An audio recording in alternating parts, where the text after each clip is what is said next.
एक दिन Samson Timna गया। उसने तिम्ना में फिलिस्तियों की एक कन्या देखी।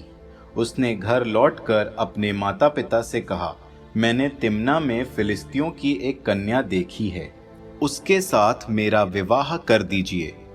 उसके माता पिता ने उसे उत्तर दिया, क्या तुम्हारे भाई बंधुओं या मेरे अपने लोगों में कन्याएं नहीं हैं जो तुम उन बेखतना फिलिस्तियों की एक कन्या से विवाह करना चाहते हो?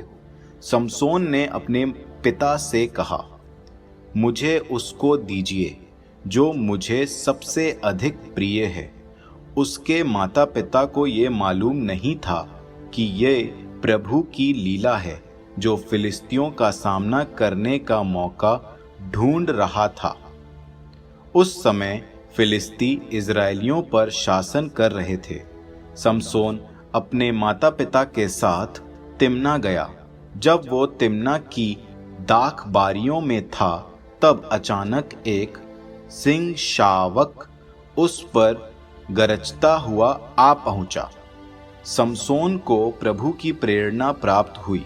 यद्यपि उसके हाथ में कुछ नहीं था, उसने उसे ऐसे चीर डाला जैसे कोई किसी बकरी के बच्चे को चीर देता है। उसने इसके विषय में अपने माता पिता से कुछ नहीं कहा। वहां पहुंचकर समसोन ने उस कन्या से बातचीत की और वो उसे बड़ी प्रिय लगी। कुछ समय बाद वो उसे अपने घर ले जाने के लिए आया।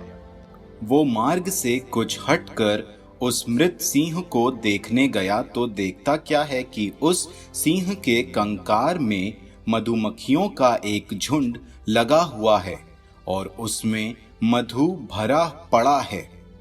वो मधु हाथ से निकाल कर चल पड़ा और उसे चाटते हुए आगे बढ़ा।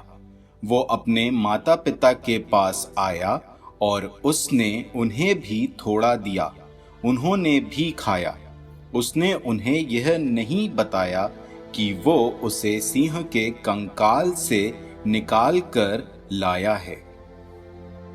इसके बाद उसका पिता कन्या के यहाँ गया और जैसा कि वर किया करते थे, समसोन ने वहाँ एक भोज दिया। जब लोगों ने उसे देखा तो उन्होंने उसे 30 साथी दिए। समसोन ने उनसे कहा, मैं आपके सामने एक पहेली रखता हूँ।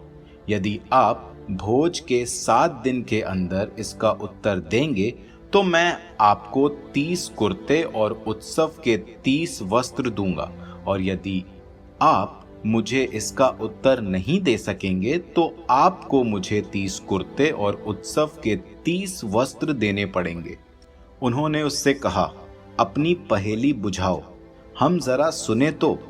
तब उसने उनसे कहा, भक्षक से भक्ष निकला और बलवान से मिठास। वे लोग 3 दिन में पहेली का उत्तर न दे सके। चौथे दिन उन्होंने समसोन की पत्नी से कहा, अपने पति को फुसलाओ जिससे वो हमारे लिए पहेली का अर्थ बताए, नहीं तो हम तुम्हारे पिता के घर सहित तुमको भी जला देंगे। क्या तुमने हमें लूटने के लिए निमंत्रित किया? समसोन की पत्नी ने उसके सामने रोते हुए कहा, निश्चय ही तुम मुझसे घृणा करते हो और मुझे प्यार नहीं करते। तुमने मेरे नगरवासियों से ये पहेली बुझाई, लेकिन तुमने उसका उत्तर मुझे भी नहीं बताया। उसने उससे कहा, देखो, जब मैंने इसे अपने माता पिता तक को नहीं बताया तो तुम्हें कैसे बताऊं?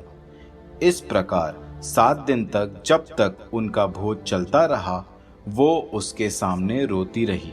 तब 7वें दिन उसके बहुत अधिक आग्रह करने पर उसने उसे बता दिया। फिर उसने उस पहेली का उत्तर अपने नगरवासियों को बता दिया। इस पर 7वें दिन सूर्यास्त के पहले ही नगर के आदमियों ने उससे कहा, मधु से भी मधुर क्या, सींग से भी बलवान क्या? और उसने उन्हें उत्तर दिया, यदि तुमने मेरी कलोर को हल में नहीं जोता होता तो तुम मेरी पहेली का उत्तर नहीं दे पाते। तब उसे प्रभु की प्रेरणा प्राप्त हुई। अशकलोन जाकर उसने वहां 30 निवासियों को मार डाला। उसने उनके वस्त्र छीनकर उनके वस्त्रों को पहेली का उत्तर देने वालों को दे दिया। फिर वो बड़े क्रोध में अपने पिता के घर लौट गया। समसोन की पत्नी को उसके उस साथी को दे दिया गया जो उसका विशिष्ट मित्र था।